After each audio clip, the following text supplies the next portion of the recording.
have publicly shared terrifying accounts of sleeping in the room and physically feeling a female entity slide into the bed right next to them, accompanied by an intense waking paralysis.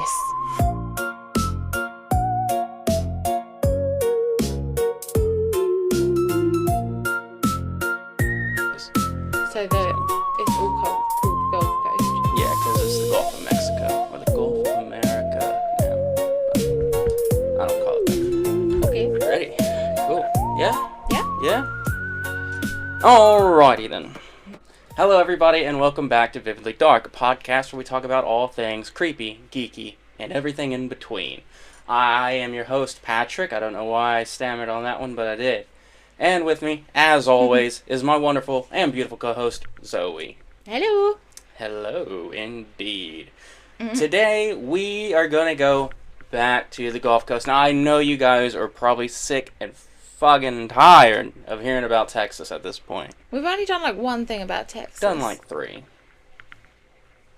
Oh well. Maybe 1. I don't know. Anyway. It's a big area to cover. It's a big area, yeah. But we are broadening our horizons. I've been doing a lot of research in other places. It's just, this is where we're from. Well, I'm from Texas. You're from here, so as of it stands, we just kind of cover, I we guess. just hear about a lot more around the places where we are. Yeah. That's all. But don't worry, we got a lot more coming. But today, we are going to dive into the world of the paranormal.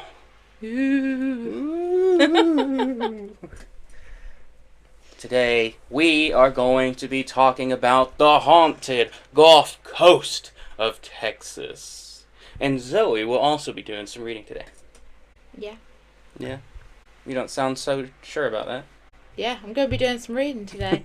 Okay. So, I'm going to try and do some reading. Yeah. I struggle with it. Yeah, you'll be fine. Alright, just remember we gotta try and, talk rather than actually just read the thing. I'm gonna read this because it's just the introduction. Okay. So, without further ado, let's get into today's topic.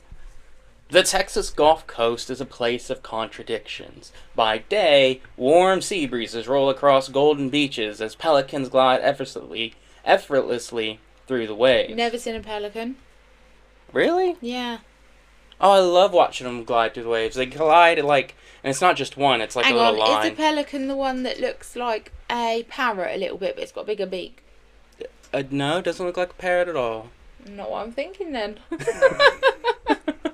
It's from Finding Nemo, when he scoops up Marlin and he holds him in his Yeah. thing. That's a pelican. Oh, still don't think I've seen one. No. All I see here is seagulls. Yeah, you don't have pelicans here. But yeah, they're great. I love watching them fly through the waves because as the wave pushes forward, they're in a line together and they just glide. It's pretty cool. It looks like they're surfing. Sounds very cool. Yeah. Fishing boats drift across the horizon. Families gather along the shoreline, and the Gulf stretches endlessly toward the sky, calm, inviting, almost peaceful. But beneath that beauty lies another story. This coastline has weathered some of the deadliest hurricanes in American history. It has witnessed wars, shipwrecks, epidemics, and an unimaginable loss.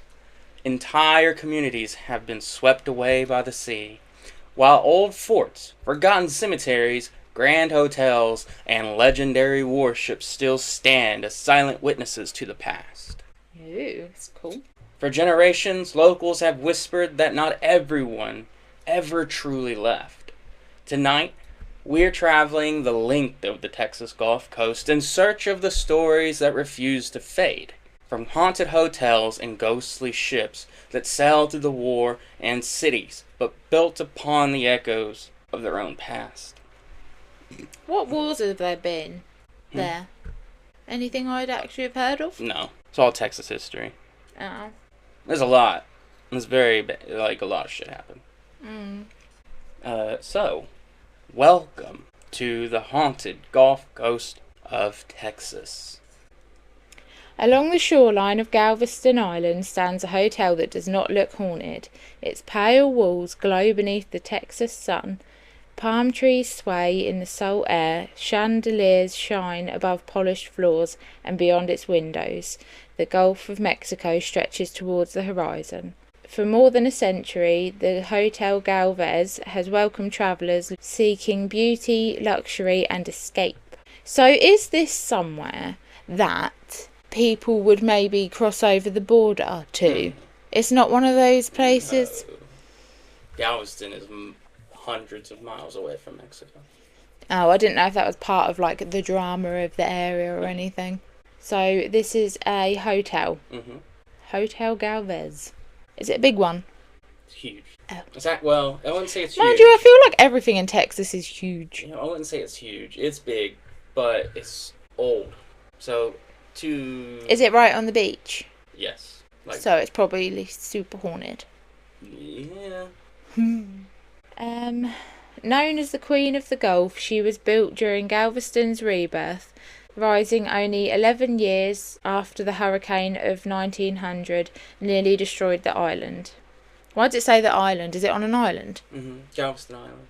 I just thought that was like a town in Texas. No, it's an actual island. See, I'm learning so much. Since then, generations have passed through her doors. Soldiers, celebrities, newlyweds, grieving families and strangers simply searching for somewhere to rest beside the sea. Most leave with memories of grand ballrooms, ocean views and warm coastal evenings. But some remember something else. Footsteps moving through empty corridors, the scent of perfume where no one stands. A woman glimpsed near the 5th floor, still waiting for someone who never returned from the Gulf. That's creepy. That's just one woman though, isn't it? Probably. The Hotel Galvez does not hide behind darkness. It stands proudly in the sunlight. Perhaps that is what makes its stories so unsettling. Because sometimes the most haunted places are not the ones that frighten us when we arrive. They are the ones that quietly reveal themselves after we have already stepped inside. It's kind of giving me the vibes of, what's it called? American Horror Story, the hotel. Like, you don't realise until you're in it how creepy it actually is. Is it going to be like that? No, this is a very well-known thing. One of the hotel's guests that has not left is Audra, a spirit that can be seen throughout the hotel, predominantly in room 501. According to the official lore preserved by the Grand Galvez Hotel and regional historians, Audra was a 25-year-old bride-to-be who checked into room 501 in the mid-1950s. Her fiancé was a mariner who sailed out of the port of Galveston. What, so they got married there and then he just went off to work? Is that what they're saying? He's in the Navy. Wouldn't you want to stay on a boat for your honeymoon? Get married on a boat? Yeah, probably not that boat, but yeah. While he was away, Audra followed a strict routine. She walked down the 5th floor hallway, took the elevator to the 8th floor, and climbed a narrow ladder into the hotel's west turret to watch for his ship. Oh, I would do that. Yeah. For you. I would sit there the whole time like... Is he coming back? Is he coming back now? Time to come home. A catastrophic storm struck the Gulf, and Audra received official word that her fiancé's ship had capsized with no survivors. That's devastating. I know. Is that just after they got married as well? Yeah. Oh. Because I'm pretty sure. And she stayed in the hotel. I'm sure they got married. They must have been rich. Maybe. They must have been, if she just stayed there. After maintaining a desperate, hopeless vigil in the turret for 7 days, she hanged herself from the west turret structure. Oh, that's so sad. In a cruel twist of historical irony, her fiancé had actually survived the shipwreck. What? Being rescued by a passing vessel and arrived at the hotel looking for her just days after her suicide. Imagine that shit. Oh, God, that's heartbreaking, isn't it? Not only is she so upset that she's killed her, what did he do after that? We're going to find out probably, are we? Yeah. I think he just moved on. Oh, That's a bit one-sided, that relationship, isn't it? What I'm saying is he didn't do any. He didn't kill himself. Well, it's a very one-sided relationship there. Well, she couldn't live without him. He was like, wait a tick, I'm single again. Yeah, probably. Let's be honest. Probably right. Because room 501 is the epicentre of her activity, the hotel leaves a Ouija board inside for brave visitors. Hell no. If I was staying somewhere and they were like, oh, by the way, there's a Ouija board in case you want to, like, chat to anyone, I'd be fucking gone. I wouldn't be staying there. What? I would. Yeah, you'd be staying there on your own, love. I mean, I probably wouldn't use the Ouija board. I don't trust those, but... That's just like asking for trouble, isn't it? Yeah. I mean, if something happened, fair enough. She's in the gaff. That's her place. She can do what she wants. But why try and, like, invite other shit in? That's all the Ouija board does. Yeah. Over the decades, staff and travellers have documented several specific ways Audra interacts with the living. Guests staying in room 501 have reported that their mobile phones will randomly start streaming music through the room's Bluetooth speakers. Fucking, I'd shit my pants. She figured out how to use Bluetooth. She's a clever ghost from the 50s, when we didn't even have phones. She is actually a very intelligent haunting. Yeah, but she's, like, still learning how to do stuff after she's died. Yeah. We didn't have phones. Or Bluetooth in the 50s. No, I know that, but how do you know? Were you there? Because I was there when it was invented, love. But no, that's what I mean. Like, she is an intelligent haunting. So over the years, she's been there so long, she's watched technology come through her room. It's pretty impressive, huh? Yeah, it is pretty good. But, oh my god, could you imagine, like, startling awake in the middle of the night because fucking MC Hammer's come on? I don't know why I thought MC Hammer, but that's what I thought. Could you imagine? Ooh, she'd be like, I can touch this. Yeah, you can't touch this. But I can touch all your shit and figure out how to use it. Yep. She's a clever ghost. Clever ghosty. Clever girl. When checking their device settings, the connected device name inexplicably changes to read connected to Audra. I don't believe Fuck that off. one. That has got to be the hotel doing that. Gotta be the hotel so that they can get more people in. There's no friggin' way. So they've set up the Wi-Fi in that room to say that, haven't they? That it's called Audra. The Bluetooth, yeah. The speakers, whatever. Yeah, whatever. They have to. Little fuckers. No, I'd be demanding my money back. I'd be gone. Physical encounters are common. Prominent guests, including French-American actor Giles Marini, have publicly shared terrifying accounts of sleeping in the room and physically feeling a female entity slide into the bed right next to them, accompanied by an intense waking paralysis. So not only is she getting all up in their grill and getting in bed with them, she paralyses them too. Yeah, and we are going to cover this at some point. When ghosts do the deed. Do you think... I mean, alright, so her husband, whatever. So you think she's trying to get some? Yeah, her husband didn't fucking kill himself, so she's like, man, fuck that guy. Maybe. Give me some... I wouldn't blame her. Revenge sex. Yeah, with just probably thousands of people. What a hoe. Big time. Audra, I don't judge. But I'm judging. She's judging. I'm judging hard. But then actually, I don't blame her because he's a dick. Because she killed herself and he just went meh and carried on. Despicable behaviour. Yeah. According to hotel staff, room 501 has one of the highest mid-stay checkout rates in the resort. I'm not bloody surprised. I'm not surprised. No. Guests frequently packed their bags and fled to the front desk precisely at midnight, unable to tolerate the sudden drop in temperature, unseen footsteps, and oppressive atmosphere. Why is she making such a horrible atmosphere? She probably just wants the room to herself. Apart from when she's jumping on him. Well, see, that was a guy by himself. Maybe it's just people who come in there with their partners, and she's like, ain't getting none tonight. Fuck these people. Yeah. Maybe she can't bear to see true love anymore. She's probably sick of watching people bang. Visitors routinely report the bathroom faucets turning fully on and off by themselves, the landline phone ringing with static or silence at the other end, and lights turning back on immediately after being switched off. Audra's a little shit. Yeah. She likes to really mess with people. Audra is the Galvez's guest VIP, so much so that the hotel has dedicated a ball to her. I mean, you would, wouldn't ya? I'd be like, give you whatever you want, love, just don't touch me. Yeah. You want a ball in your honor? We'll give you a ball in your honor. We'll give you balls. Like, what do you want? Just don't fucking... We'll give you the Wi-Fi code and teach you how to use Bluetooth. Yeah. We'll even name it after you. Mm-hmm. God.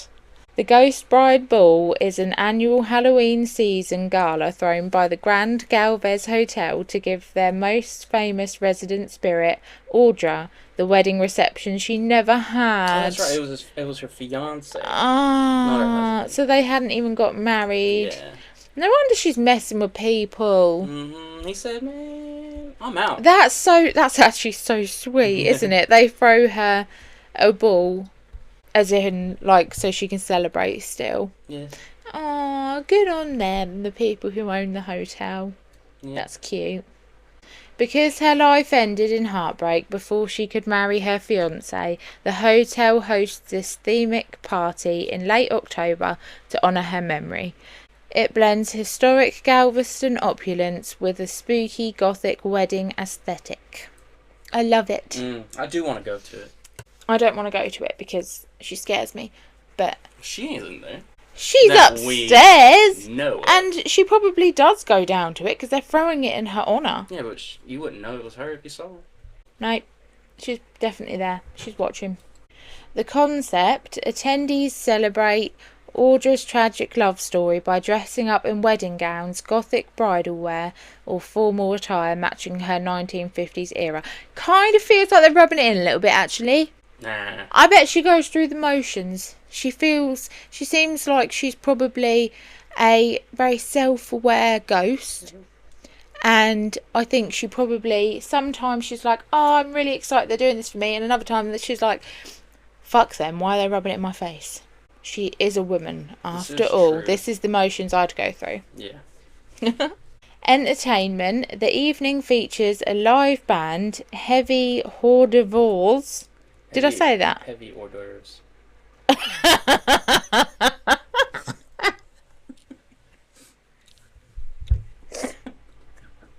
Hors d'oeuvres! You say stuff wrong all the time. Don't take the piss out of me. That's terrible. I can recover. Just keep going. Dynamic carving stations and themed cocktails. The evening features a live band, heavy hors d'oeuvres, dynamic food carving stations, and themed cocktails. That's cool. Carving stations and themed cocktails. Why don't we combine Halloween, pumpkin carving with cocktails? We could make cocktails in a pumpkin. I'm going to look up a recipe for this year. No, I'm going to make a recipe for this year. You don't have to drink it. I'm going to drink it. I mean, you're just going to have a bunch of floating pumpkin chunks in it. No, not if you do it all properly and you can line it with a little bag. Maybe. I'll have it to myself, love. They're onto something. Not that they actually combine the two. A costume contest. Prizes are awarded for the most creative or historically accurate 1950s era bridal and formal wear. That must be like all the way to the wrist, up the neck, to the floor. Yeah. You know, personally, I bet that is, isn't it? Yeah, I've never actually seen anyone going to I've never seen it. So I would be interested to see what it looks like. If you're ever home at the time, I approve you going. So, I won't go. So you can show me what it's like. Sit outside, watch the people. That's really creepy. I'm sure they get a big crowd for it. The atmosphere. The grand ballroom is decorated like a vintage wedding reception, often drawing car clubs. ghost hunters, and locals who want to dance among the spirits. That's so creepy. It's like fucking Casper. I was just thinking Casper. I love Casper. Yeah. He's a great ghost. Don't try to pretend you don't. I like Casper. Thank you. For other reasons. Continue. What, because you used to fancy the little girl in it when you were a little boy? Yeah. It's a bit weird.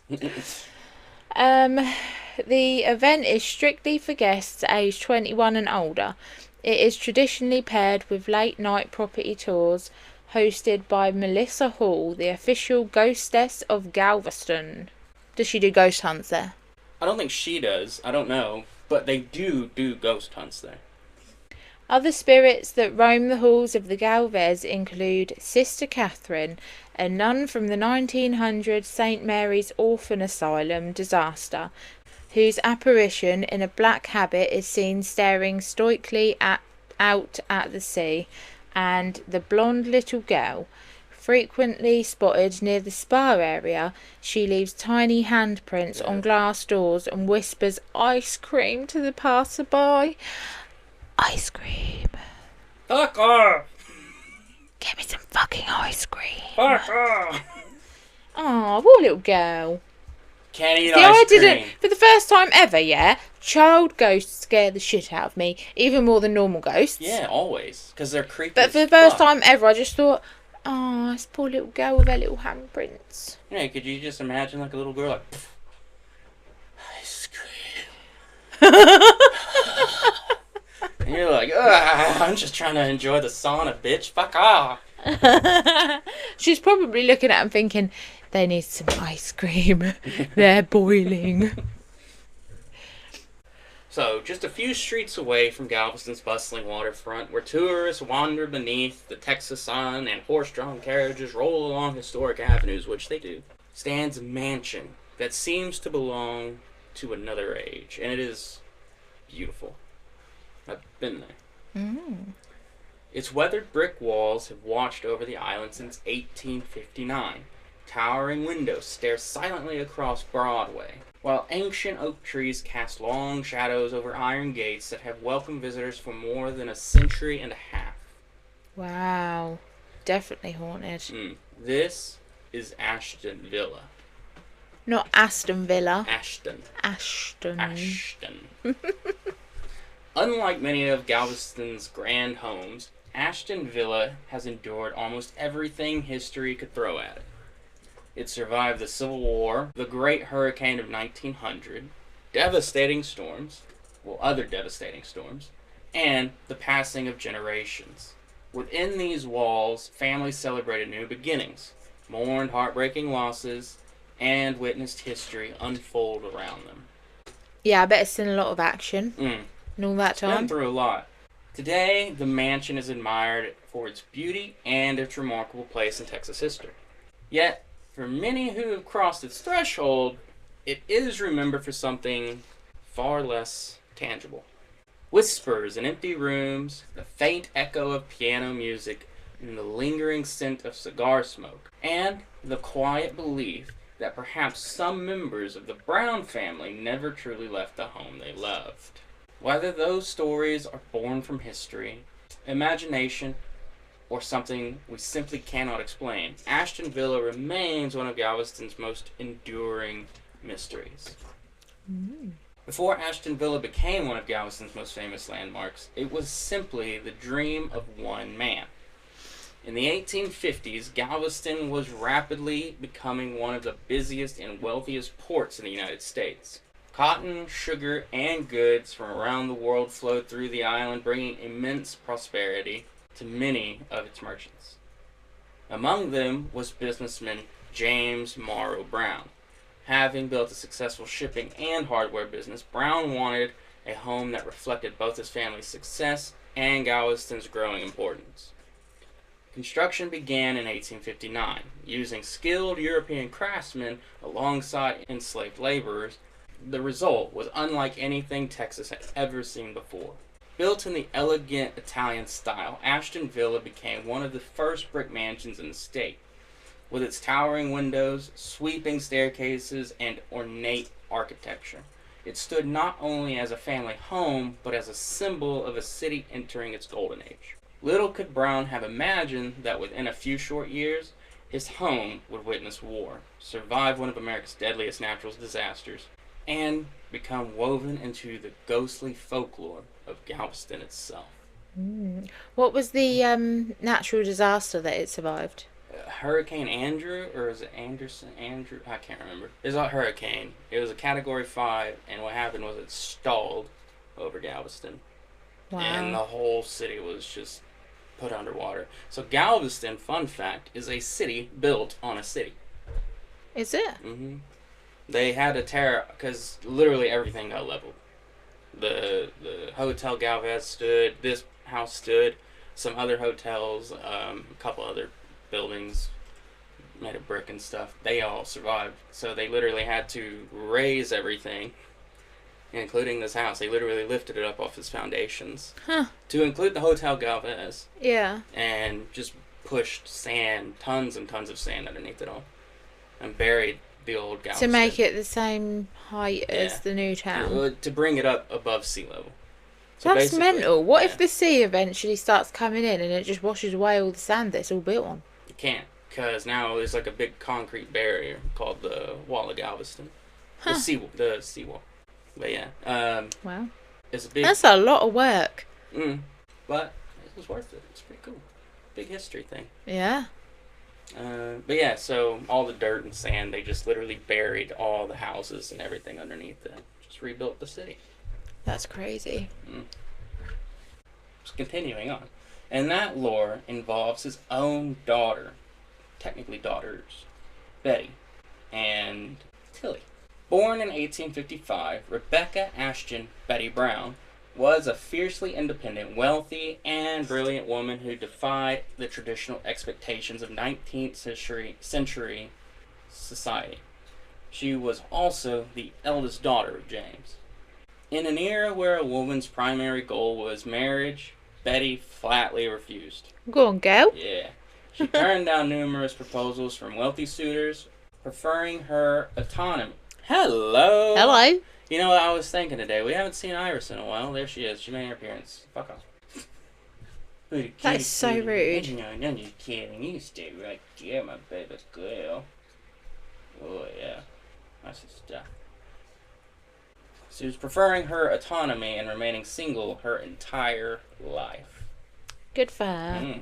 Betty also openly smoked cigars, loved high-stakes gambling, and was an expert marksman. She was a man, she was a man in a woman's body. Yeah, pretty much, yeah. That's the thing, though, isn't it? Like, back then, that would have been outrageous that she was like that, but now, you can be a tomboy if you want. Yeah, that's what I was looking for. I am a tomboy. Yeah. She was known to confidently handle firearms, which shocked conservative Galveston high society. On top of this, she spent years traveling across Europe, Asia, and North America. She used her massive inheritance to collect exotic clothing, fine art, and rare furniture, much of which she shipped back to decorate Ashton Villa. And it is all still there today. Oh, that's so cool. Can you go in there now? You can tour it. You can ghost hunt in it. I would love to. Don't know about that. Betty was a deeply talented formal painter. She studied art in Europe and filled the mansion with her own canvases. Her most famous surviving work is a grand, striking oil painting of her father James, which still hangs prominently inside Ashton Villa. That's lovely. Curators note that her artistic space, the Gold Room, is the exact room where her spirit is most active today. Well, that's probably got the most stuff that she cares about in that room. Yeah, if art was her. And she spent her whole life putting things in that house. Yeah, so that she loves. Want to be surrounded by it. Yeah. Good on her. Betty was inside Ashton Villa during the great 1900 Galveston hurricane, the deadliest natural disaster in U.S. history. Because the mansion was built with thick, reinforced brick, it survived the storm surges while surrounding wooden homes were flattened. Betty and her family opened their doors to the community, using the home. That's so nice. Using the home as a sanctuary and temporary hospital for injured survivors. So they weren't rich assholes. They were quite giving to the community. Yeah. Well, they just cared about people. Which is good. Yeah. Betty spent her twilight years living quietly in the mansion she loved. She passed away in her second-floor bedroom in 1920 at the age of 65 after battling a long, debilitating illness. Because she never truly left the home in life, always returning there from her global travels, ghost hunters and historians believe her spirit simply chose to stay there permanently after death. One of the most talked about phenomenons involves an antique chest belonging to Betty that regularly locks and unlocks itself completely on its own. Ugh. Yeah. Betty, don't be creepy about it. Stay there if you want, but that'll do. She wants to remember what's inside. This phenomenon has puzzled researchers for decades because the physical key to the unit has been completely missing since the early 20th century. That's because she got it in her ghosty pocket. Mm-hmm. Hi, you fuckers. Gotcha. She don't want people going through her shit. No. This is where I keep my weed. Another common phenomenon is the mansion security alarms, which are notorious for randomly tripping and alerting police with no signs of forced entry. An event that historically clusters on or around Betty's birthday every year. So she just wants to party. Wants people to enjoy her birthday. Well, she wants the alarms. She's gathering and the lights. them. Yeah, it's a raven there. She's like, ooh. Yeah, didn't have this in my time. Yeah. Dope. While Betty Brown was busy conquering high society and the art salons of Europe, her younger sister Tilly was privately enduring a quiet, harrowing nightmare just down the grand hallway, making her eventual return to Ashton Villa a desperate fight for survival rather than a choice of luxury. And it is also believed that she roams the halls along with her sister. Matilda Ella Tilly Brown Sweeney lived a far darker, more tragic life than her eccentric older sister. Oh, that's a shame, isn't it? Ultimately seeking asylum in the family mansion. I bet it's because she got married. Hmm. I bet he was a prick. Yeah. Should have listened to your sister, Tilly. I don't think her sister probably, I don't know. She probably did. Probably. I don't know. You should just be like me, Tilly. I'm going to go to Paris. Yeah, you don't need no man. All you need Let's just have a nice life. is yourself. That is the thing, though. They were in that position, weren't they, where they financially probably didn't need a man. So she just thought, don't need it. But then Tilly maybe was just more traditional. Yes. Born in 1865, she was the youngest child of James Murrah Brown. While Betty fiercely guarded her independence and refused to marry, Tilly followed traditional Victorian expectations. Nailed it. A choice that nearly cost her her life. Yeah, she married a prick. Mm-hmm. In 1884, to the deep dismay of Betty, Tilly was married off to Thomas Sweeney, a man nearly twice her age. I wonder if this is the Sweeneys. It's so gross that people did that, isn't it? Yeah. I know you don't know what I mean, but Sweeney is also a town in Texas, not far from Galveston. Yeah. So I wonder if this is them. Sweeney proved to be a volatile, brutish alcoholic who ruthlessly abused Tilly. Piece of shit. Yeah, the torment was so severe that maids later testified in court that Tilly's children would desperately hide from their father whenever they heard his footsteps approaching the house. Awful. Mm-hmm. The breaking point came on February 1st, 1896, which ironically is my brother's birthday. They weren't born in 1896, but when a drunken Sweeney threatened Tilly with a butcher knife. Defying Victorian stigma, Tilly fled with her children 3 days later, seeking refuge behind the fortified brick walls of Ashton Villa. She never left the property again. Oh, that poor woman. Well, he obviously really traumatised them all, didn't he? Yeah. Tilly sued for divorce, an extraordinary and deeply scandalous action for a high society woman in the 1890s Texas. I bet Betty got her to do it. I bet she did. In a desperate legal retaliation, Sweeney's lawyers accused Betty of using hypnotic powers to turn Tilly against him. Betty famously snapped back in the court. If I had ever possessed any hypnotic power, I should have used it on Mr. Sweeney to make him a good husband to my sister, whom I idolize. I don't know if that's how she talked, but that's just probably not at all. That sucked. But, yeah. That's quite composed and not a bad thing at all. I thought she was going to kick off a lot more than that. You son of a bitch! I did, yeah. I thought she was just going to lay into him. Yeah. But she was quite composed and good in her response. She was. Tilly won the lawsuit, securing sole custody of her children and stripping Sweeney of his property rights due to his sheer barbarism. Good, you bastard. Yeah. During the catastrophic Great 1900 Galveston hurricane, Tilly worked alongside Betty to convert their surviving mansion into an emergency hospital. A New York poet who visited the disaster zone explicitly praised the sisters, writing that Betty and her gentle sister Tilly led all the queens of fashion through suffering and distress, toiling like heroes for sorrow-stricken bands. Tilly was a highly accomplished musician who played both the violin and piano.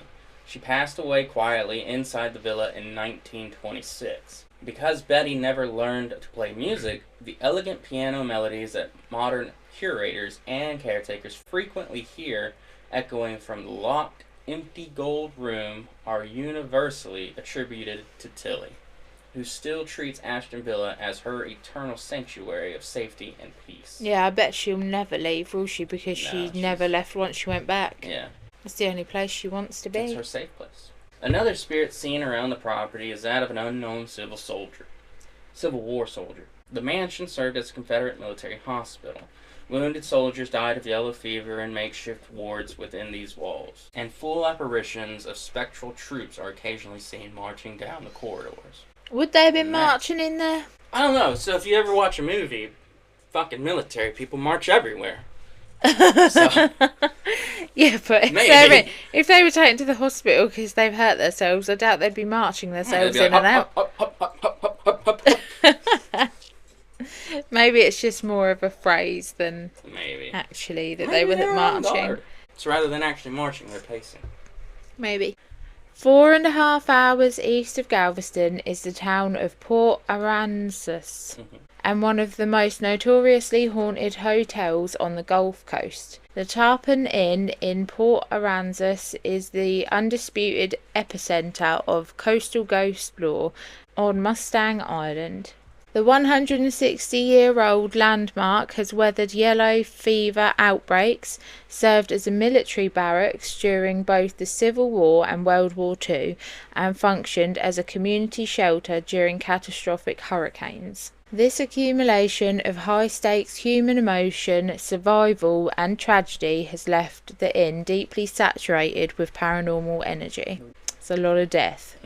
Room 42 is famous among paranormal researchers as the most active room in the hotel. The most chilling phenomenon reported in this room occurs while guests are using the bathroom. Why gotta get them in the bathroom? And a guy take a dumper in peace. Yeah. Multiple visitors have reported hearing a frantic, disembodied male voice loudly shouting, "Get out!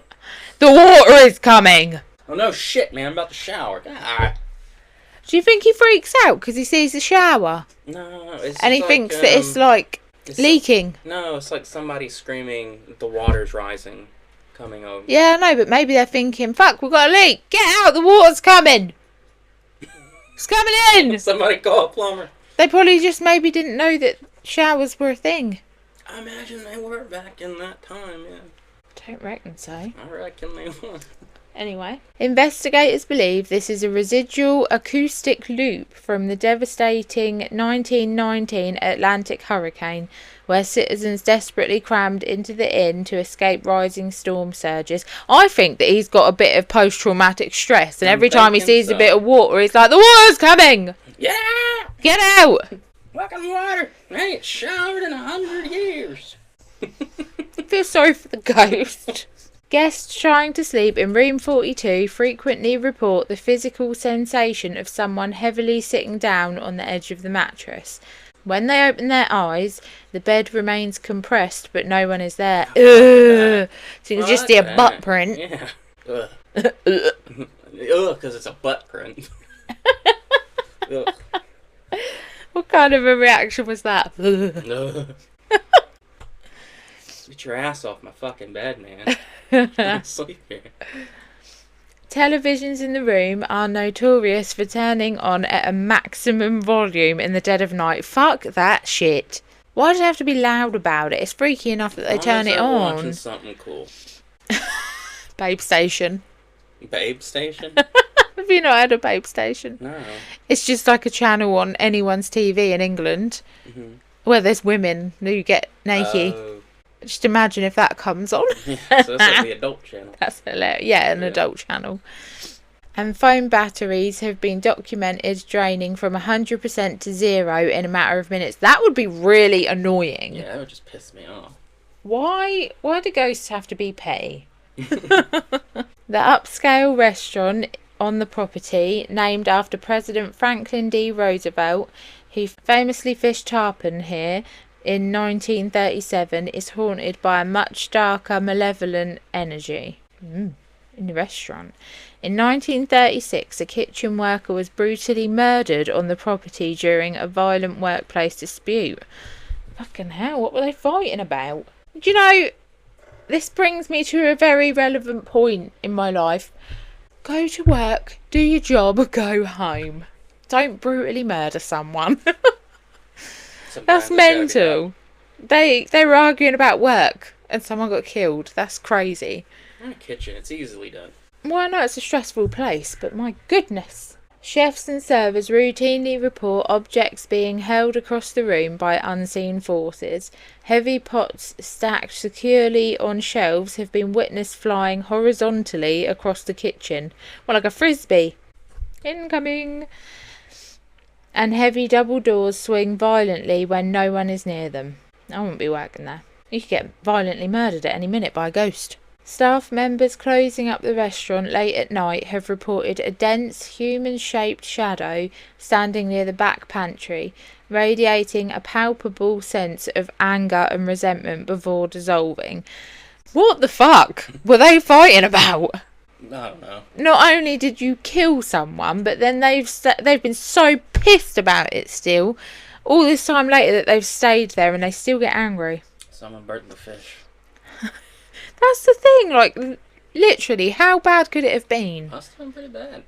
I bet you that they were arguing over the hostess.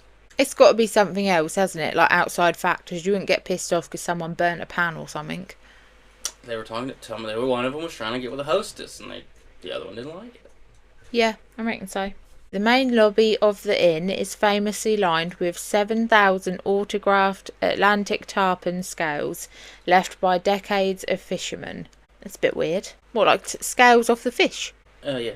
Ew, I bet it stinks. Night clerks working the front desk have reported hearing a soft, collective rustling sound coming from the wall of scales when the air conditioning is entirely off and the air is still. This is often accompanied by the distinct sound of faint, old-timey sea shanties being whistled from empty corners of the lobby. That'd be awesome to hear an old sea shanty just kind of... Would it be awesome? Just in the middle of nowhere, there's an empty room.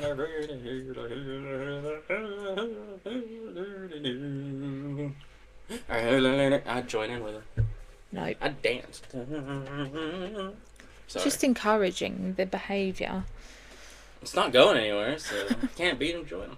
No. Lastly, a gentle female spirit dressed in a long flowing Victorian dress is occasionally seen walking the long wooden porch of the inn, leaving behind the sweet, unmistakable scent of fresh lavender before vanishing into the salty coastal air. Yeah, I don't know about that, mate. I don't like it. From Port Aransas, we move further east, a little less than an hour away, to the city of Corpus Christi, to one of the most famously active paranormal restaurants in Texas that occupies a piece of coastal land deeply scarred by violence and disaster. Blackbeard's on the beach. Arr, matey. You made me jump. Really? Yeah. I'm freaked out just reading it. It scares me. You gotta try and sleep tonight. I'll be alright if we don't just randomly make pirate noises. Arr, matey. Why do we do this at night time? I've come for me buried treasure. I don't know. We need to stop it. I need the day to get over it. Nah. Located directly across from the Gulf on North Beach, the property sits on territory that transitioned from an 1800s pirate encampment into a Civil War military outpost and later served as a grim open-air morgue.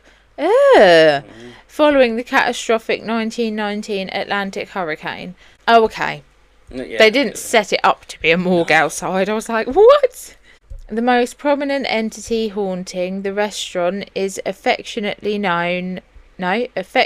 nicknamed Gus. Good old Gus. By the staff. Unlike subtle residual spirits, Gus is an intelligent, highly disruptive poltergeist. Nope. Nope. I don't like Gus already. Who enjoys directly manipulating the physical environment to shock workers and diners. Why would ya? Because why not? Fucking good old Gus. Outrageous behaviour, Gus. Good old Gus. No. No, my name is Gus, sir. Sorry, it's just pirates, sorry. Multiple bartenders and managers have witnessed heavy pint glasses and liquor bottles flying completely off secure shelves, travelling horizontally. Why is everything horizontal? Travelling horizontally through the air before violently shattering against the opposite wall. Gus needs to sort his shit out. There's no need for this amount of violence and stress. You eventually just get used to it. You just be sitting there cleaning the glass. You see it out of your peripheral, a glass coming at you, and you just... Classic Gus. Yeah, somebody clean that up. No. Yeah.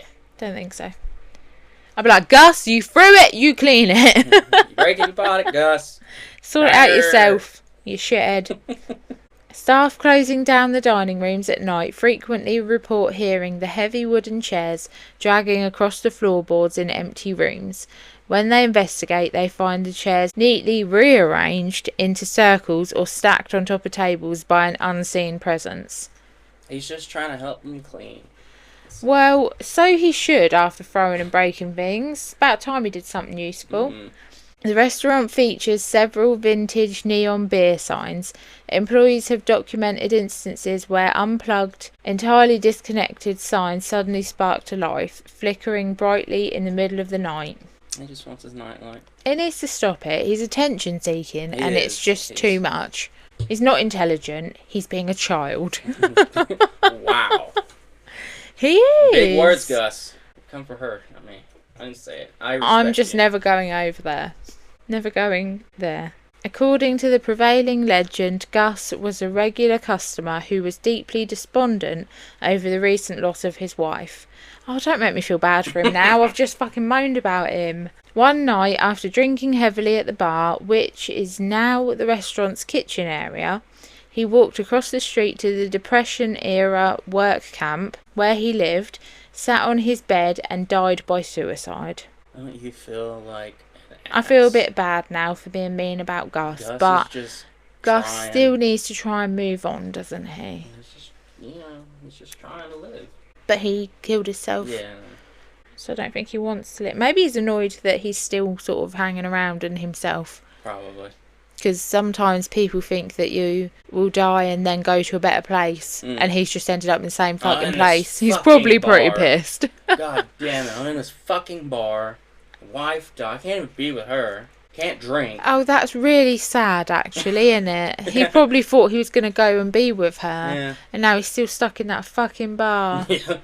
Someone needs to go and, like... Release him. Yeah, do that. Can someone please just pop and release Gus? Yeah. Poor Gus.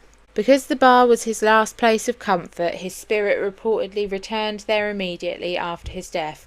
Fuck! His activity is mischievous rather than violent, hiding staff members' keys, unstacking chairs and knocking over condiments, suggesting he is simply trying to interact with the living rather than scare them. Fair enough, I'll let Gus off. He's not had it easy. Much of the heavy, sombre energy felt in the building stems from the 1919 hurricane, which devastated North Beach and claimed hundreds of lives.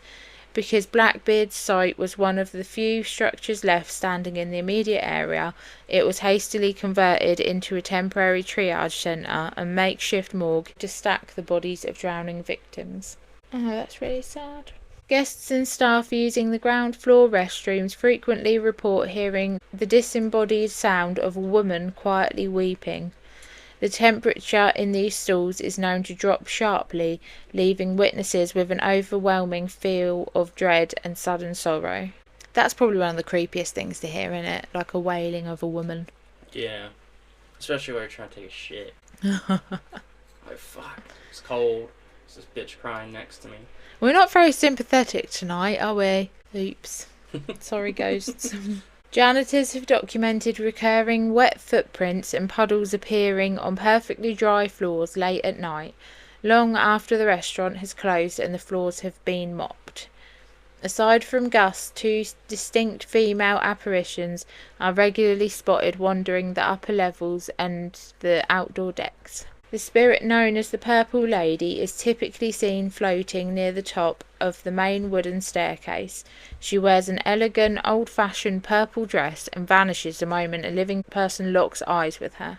Ugh. She's a shy ghost. A second female entity regularly walks through the back dining rooms.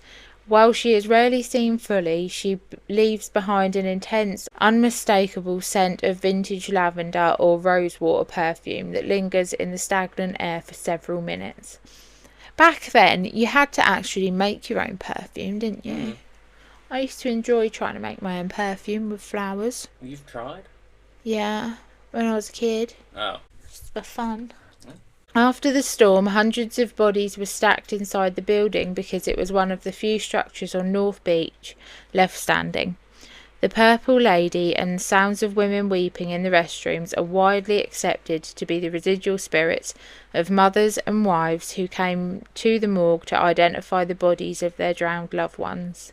Unlike Gus, these women are likely not specific residents, but rather an imprint of the immense collective grief that saturated the site during the disaster. But at least they have Gus. I think Gus hits on the ladies. Hey, ladies. I don't think Gus would do that. He probably would. Probably would. Well, the tragic spirits of Blackbeards on the beach look out at the waves from the shore. They are constantly staring directly toward a much larger, darker monument of the deep. The massive looming silhouette of the USS Lexington, floating just blocks away and harboring a ghostly crew that never truly went off duty. The World War II aircraft carrier nicknamed, ironically, the Blue Ghost, and not because it was haunted, but is widely considered one of the most intensely active military haunts in the world, with over 370 crewmen losing their lives aboard the vessel during its years of intense combat.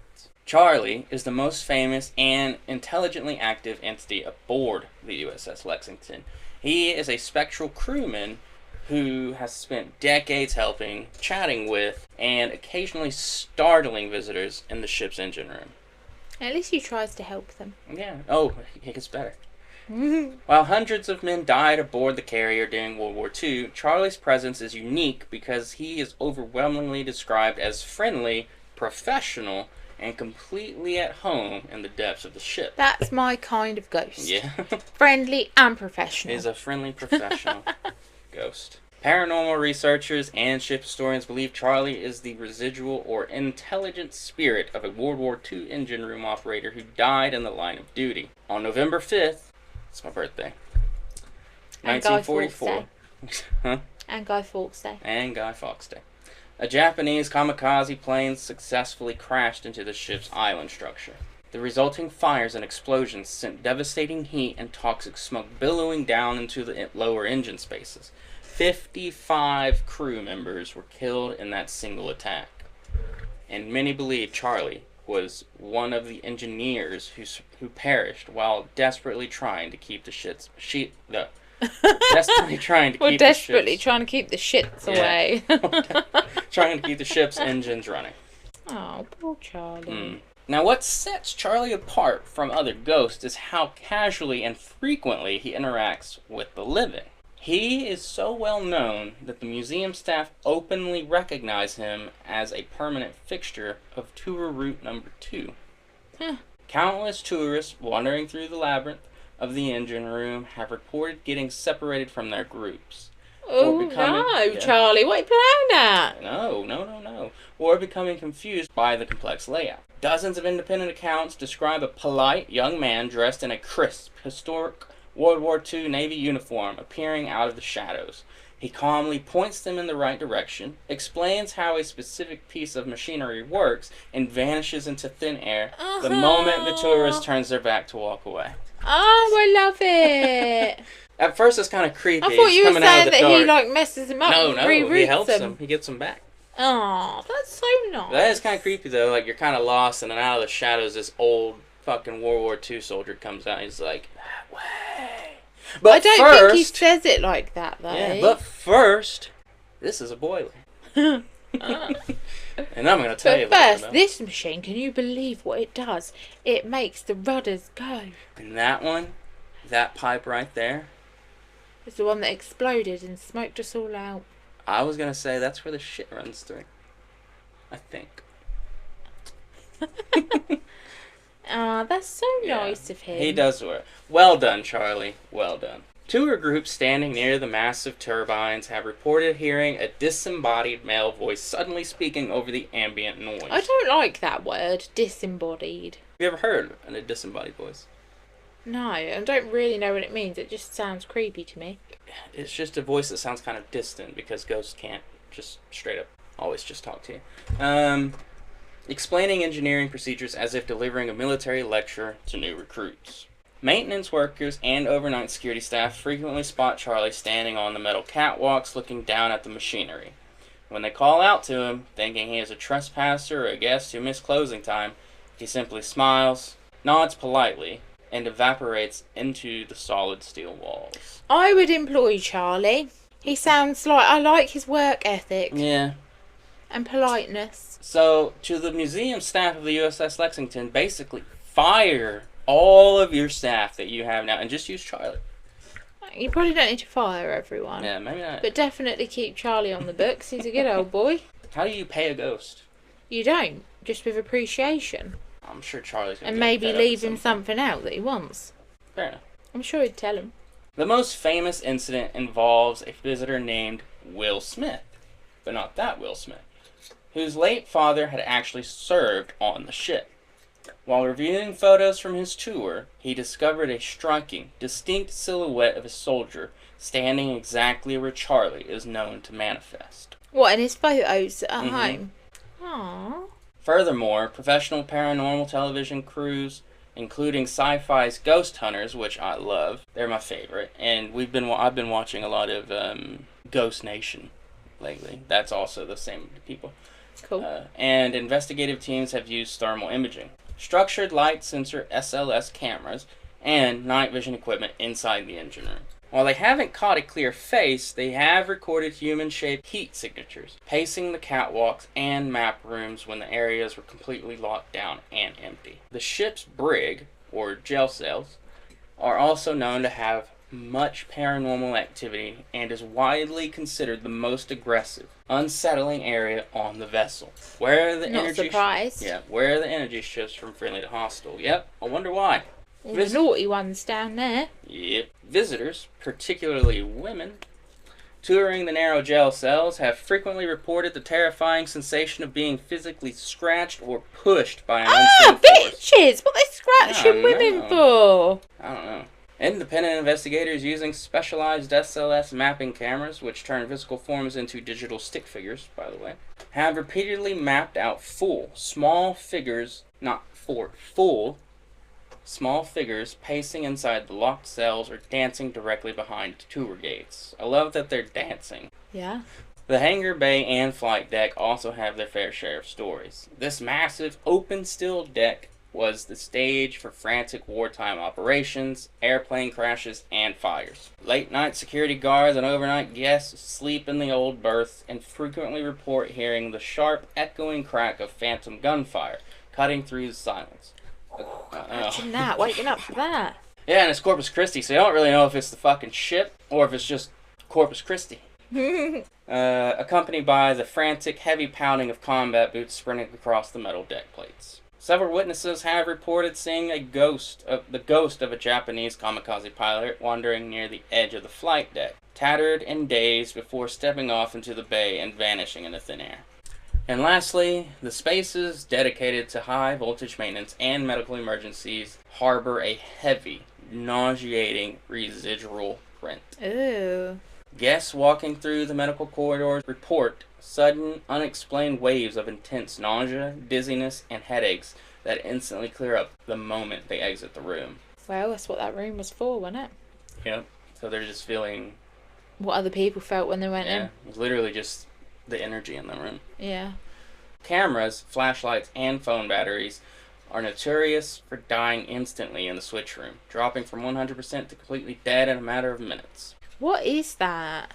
It's the ghost drawing up energy, and it just takes it out of your phone. They're a bit greedy, aren't they? Well, they need it to form. So, from the elegant sunlit hallways of the Grand Galvez, where the heartbroken ghost bride Audra still manipulates room keycards, to the reinforced brick sanctuary of Ashton Villa, where the defiant socialite Betty Brown and her musical sister Tilly found eternal peace, the Texas Gulf Coast holds a deeply layered tragic story. As you travel down the coastline to the historic docks of Port Aransas, the paranormal landscape deepens at the Tarpon Inn, where spirits echo desperate hurricane warnings in room 42. Just a short drive away in Corpus Christi, the rowdy poltergeist at Blackbeard's on the beach keeps the legacy of pirate camps and makeshift storm morgues alive, while the looming silhouette of the USS Lexington harbors a ghostly World War II crew, led by the helpful engine room operator Charlie, who never truly retired. Whether driven by sudden disaster, wartime sacrifice, or a fierce refusal to leave their earthly sanctuaries, these coastal entities form a dark, fascinating tapestry across the Texas Gulf Coast. I really enjoyed that. Yeah? Yeah, I really like it when we've got like a bit more history of the ghosts and like can imagine who they were and what they were like. So that was good. I liked it. This is my thing. When I've started looking into these things, I don't want to just write about what's happened. Like, there has to be some reason as to it. A lot of stuff that you read and videos you watch and stuff, it just has facts, doesn't it? Yeah. Like, I really like that you've gone into it and I can actually like get to know them as well. Yeah, but that's what I want to do. I want to get like, why is this happening? Is there an actual reason? I just love people's stories. I love hearing people's stories. Yeah, me too. But yeah. Who was your favourite ghost? Out of this one? Charlie. Good old Charlie. Charlie's my favourite. Yeah. I want a Charlie. If I ever have a ghost, I'd like it to be just like Charlie. Yeah. Polite, friendly. Don't try and scare me. Yeah. Not inconvenient or inappropriate. Yeah.